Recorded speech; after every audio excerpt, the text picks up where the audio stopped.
यहाँ से हम मार्क कर लेते हैं point of interest high time frame का। यहाँ से हाई टाइम फ्रेम का हम ब्रेक ऑफ स्ट्रक्चर मार्क कर लेते हैं। इसके बाद पॉइंट ऑफ इंटरेस्ट में मार्केट ने डिप किया, तो उसके बाद हाई टाइम फ्रेम पर हमें यहाँ मिल जाती है लिक्विडिटी स्विप। यहाँ से लिक्विडिटी स्विप हुई है पॉइंट ऑफ इंटरेस्ट में। तो हाई टाइम फ्रेम पे ये हमारे पास जो एरिया है ये है ब्लॉक ब्रेकर का। तो लोअर टाइम फ्रेम पे हम आते हैं 5 मिनट पे। तो लोअर टाइम फ्रेम पे जो हमने ब्लॉक ब्रेकर बनाया था उसके ऊपर ही साथ यहाँ पर चेंज ऑफ करेक्टर है वो मार्क कर लिया, और लोअर टाइम फ्रेम पे फेयर वैल्यू गैप है ये मार्क कर लिया। जैसे ही मार्केट ने फिल किया फेयर वैल्यू गैप को लोअर टाइम फ्रेम पे, अब हम दोबारा आ जाते हैं हाई टाइम फ्रेम पर, चेंज कर देते हैं, ये चेंज हो गया। अब इसके बाद यहाँ पर ये जो है लोअर टाइम फ्रेम की बाय साइड लिक्विडिटी है ये मार्क कर दी।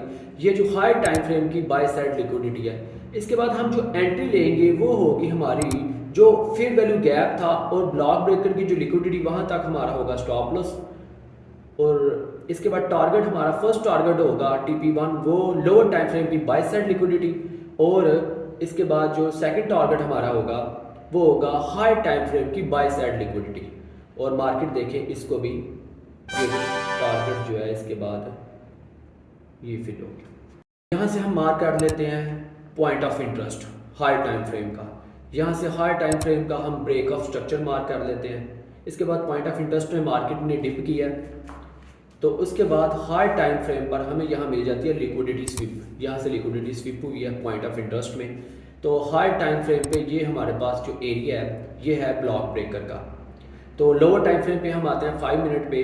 तो लोअर टाइम फ्रेम पे जो हमने ब्लॉक ब्रेकर बनाया था उसके ऊपर ही साथ यहाँ पर चेंज ऑफ करेक्टर है वो मार्क कर लिया, और लोअर टाइम फ्रेम पे फेयर वैल्यू गैप है ये मार्क कर लिया। जैसे ही मार्केट ने फिल किया फेयर वैल्यू गैप को लोअर टाइम फ्रेम पे, अब हम दोबारा आ जाते हैं हाई टाइम फ्रेम पर, चेंज कर देते हैं, ये चेंज हो गया। अब इसके बाद यहाँ पर ये जो है लोअर टाइम फ्रेम की बाय साइड लिक्विडिटी है ये मार्क कर दी। ये जो हाई टाइम फ्रेम की बाय साइड लिक्विडिटी है, इसके बाद हम जो एंट्री लेंगे वो होगी हमारी जो फेयर वैल्यू गैप था और ब्लॉक ब्रेकर की जो लिक्विडिटी वहां तक हमारा होगा स्टॉप लॉस। और इसके बाद टारगेट हमारा फर्स्ट टारगेट होगा TP1 वो लोअर टाइम फ्रेम की बाय साइड लिक्विडिटी, और इसके बाद जो सेकंड टारगेट हमारा होगा वो होगा हाई टाइम फ्रेम की बाय साइड लिक्विडिटी। और मार्केट देखें इसको भी, ये टारगेट जो है इसके बाद ये फिल हो गया।